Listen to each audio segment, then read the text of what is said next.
আসসালামু আলাইকুম সুপ্রশিক্ষার্থী পঞ্চম শ্রেণীর বিজ্ঞান টিউটোরিয়ালে আপনাকে আবারও স্বাগতম। আমরা এই পর্বে আলোচনা করব এখানে জীবনের জন্য পানি এই অধ্যায়ের ৩ নম্বর যে বিষয়টা পানি দূষণ।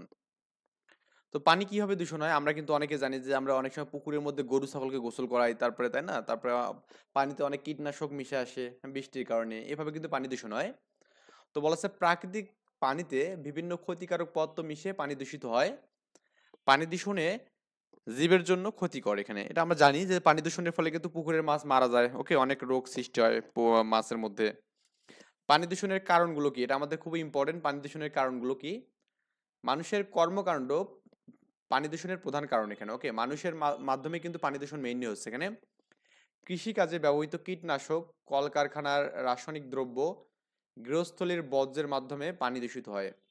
এছাড়া নদী বা পুকুরে গরু ছাগল গোসল করানো, কাপড়-চোপড় ধোয়া এগুলোর কারণে কিন্তু পানি দূষণ হয়। ওকে?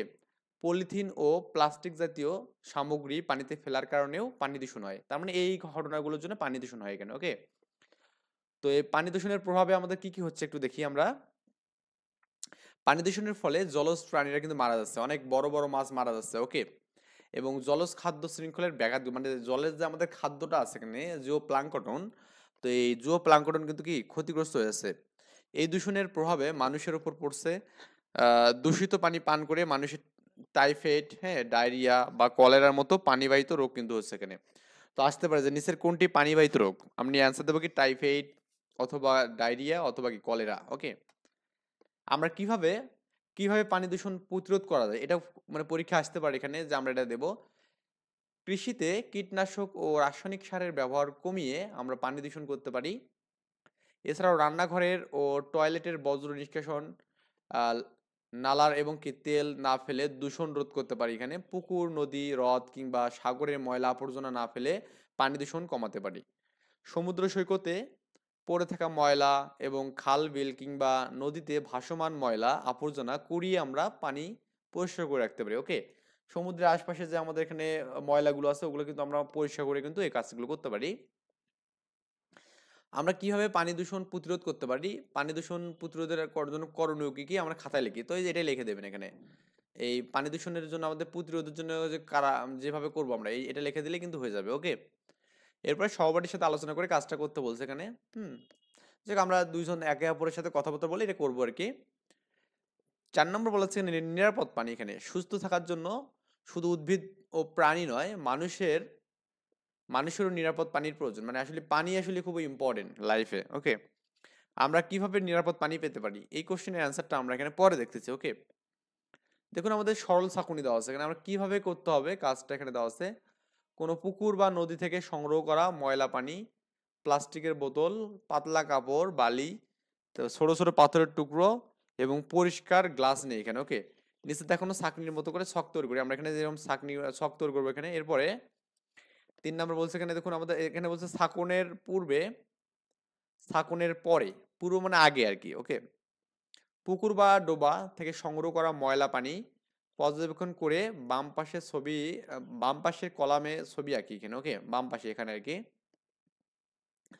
ডান পাশে ছবির মতো করে একটি পানির ফিল্টার প্রস্তুত করি এখানে। তো আমরা পানির একটা ফিল্টার প্রস্তুত করবো এখানে। ছোট ছোট পাথর দেবো, তার বালি দেবো, কাপড় দেবো। ওকে? আর এইরকম ফিল্টার তৈরি করার পর আমরা করবো কি ময়লা পানিগুলো এখানে দেবো। হ্যাঁ, এটা বাসায় আমরা এই কাজটা করব। তো এই ফিল্টার ময়লা পানি ঢালি এখানে আমরা যে ফিল্টার ময়লা পানি ঢালতেছি এখানে। ফিল্টার থেকে নির্গত পানি পর্যবেক্ষণ করি এবং ছকের ডান পাশে কলামের ছবিটা আঁকি এখানে। আমরা এখানে এই যে যাতে আমাদের ময়লা পানি এগুলো আর্ট করবো এখানে। কাজটি নিয়ে সবার সাথে আলোচনা করি। প্লাস্টিকের বোতলের ধারালো প্রান্ত হাতে কেটে যেতে পারে। এটা কিন্তু আমাদের এখানে বিপজ্জনক মানে সংকেত দিয়েছে এখানে। ওকে? তো এই জন্য প্লাস্টিকের যে আমাদের ধারালো অংশটা আছে এটা আমরা একটু সাবধানে ব্যবহার করব। ওকে? তো যখন আমি এখানে ছাঁকবো তখন দেখা যাবে এখান থেকে আমাদের পরিষ্কার পানি বের হচ্ছে এখানে। ওকে? দেখবেন যে আমাদের কি ফিল্টারিং করে ভালো পানিটা বের হচ্ছে এখানে। তো আমাদের এখানে কোশ্চেন এখানে একটা ছিল যে আমরা কিভাবে নিরাপদ পানি পেতে পারি এখানে। আচ্ছা, মানুষের জন্য ক্ষতিকর নয় এমন পানি হলো নিরাপদ। ওকে? আমরা এই জিনিসটা দেবো এখানে। কিছু পানি মানুষের জন্য নিরাপদ যেমন নলকূপের পানি। আবার কিছু পানি মানুষের পানের জন্য নিরাপদ না, যেমন পুকুর বা নদীর পানি। তাই পান করা বা রান্নার কাজে ব্যবহার করার পূর্বে পানি নিরাপদ করা প্রয়োজন এখানে। ওকে?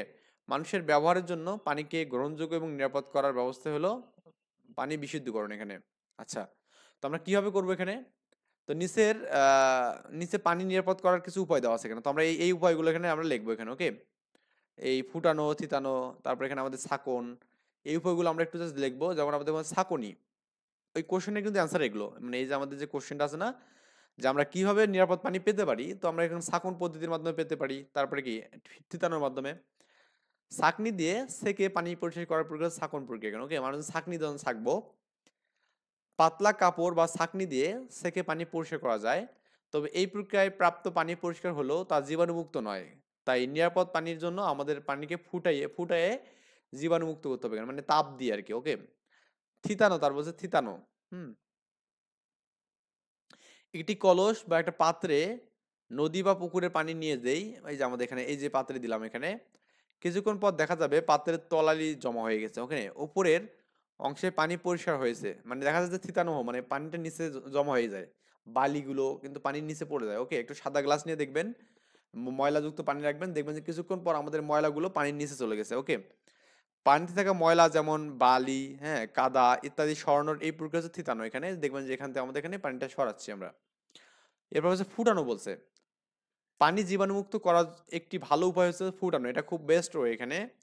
জীবাণুমুক্ত নিরাপদ পানির জন্য 20 মিনিটের বেশি সময় ধরে পানি ফুটাতে হবে এখানে, ওকে? কয় মিনিট? 20 মিনিট। রাসায়নিক প্রক্রিয়ায় পানি বিশুদ্ধকরণ, অনেক সময় বন্যা বা জলোচ্ছ্বাসের কারণে পানি ফুটানো সম্ভব হয় না। এই ক্ষেত্রে ফিটকিরি, ব্লিচিং পাউডার, পানি বিশুদ্ধকরণ ট্যাবলেট ইত্যাদি পরিমাণ মতো মিশিয়ে পানি নিরাপদ করতে পারি আমরা এখানে, ওকে? তাই মনে রাখতে হবে আর্সেনিকযুক্ত পানি এই সকল প্রক্রিয়ার মাধ্যমে নিরাপদ করা যায় না। তার মানে আমার নর্মালি এখানে যে রাসায়নিক প্রক্রিয়ার মাধ্যমে আমরা কিন্তু আর্সেনিকযুক্ত পানিটা পরিষ্কার করতে পারবো না, ওকে? তো নেক্সট পর্বে আমরা করবো কি, আমাদের অনুশীলনীর যে বিষয়গুলো আছে, কোশ্চেনগুলো আছে, এই কোশ্চেনগুলো সলভ করবো। ভালো থাকবেন।